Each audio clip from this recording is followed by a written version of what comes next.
Alright, so I have a kind of fixation on crusaders and crusades lately.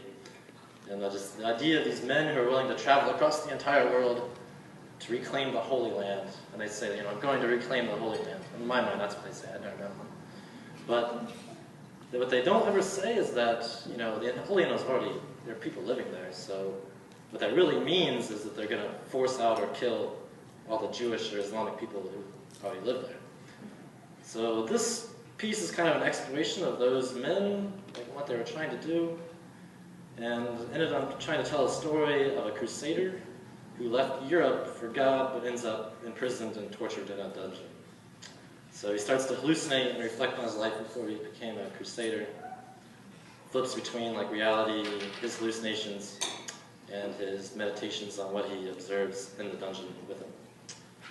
So, and I'm trying to, I don't know, maybe I'll stop there. Woo! Owen has an epigraph which is inspired from the work of one of my peers who did a series of poems about historical events as metaphors, but the historical events are always heavily eroticized. It's like Napoleon or the fur trappers of Canada. So yeah, one particular poem was about the dirty, lonely, bearded fur trappers, and they're exploring Canada, always trying to pull north. So this one's called End of a Crusade. More men pulling north. Under the feet of horses and 1,000 potent souls, the desert took us then. The embrace of a mother asking her children to be strong right before they are about to fail. She carries our white lilies, soft like skin before it tastes the carnal desert wind, and ends in a vision like this. There's beauty to be found in the gravel that crunches its way into this river of dust, flecked with cinnamon red, and inescapable claws felt within charred throats.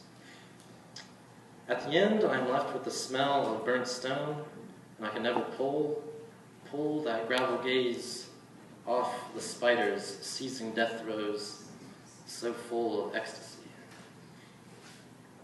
If it is not the indistinct mother, her arms full of white flowers, juicy with mist, it is the rainy days full of sexual spiders that I always return to when I want to dream and be haunted.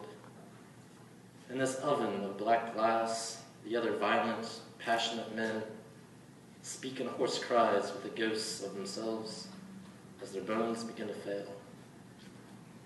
Whatever it was that pulsed and glowed beneath the welts that wear his skin, and in my spirit, whatever that was which gave me so much strength, finally sloughs away under the lazy and intimate caress of the candles which sometimes fill our new sky.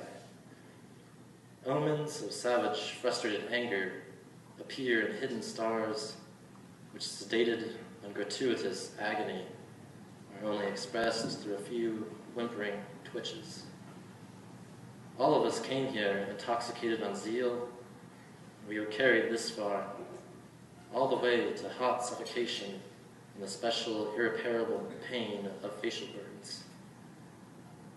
Now I reach out with my dreams, how thirsty one becomes, to feel the soft vulnerability of skin left in the rain too long, and I see an amber spider dangling beneath her mate.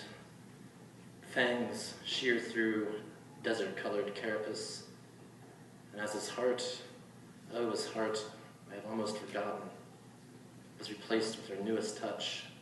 His legs curl, snapping into fresh joints which had always longed for this moment. She pivots on dew-sharpened web to avoid his last desperate embrace.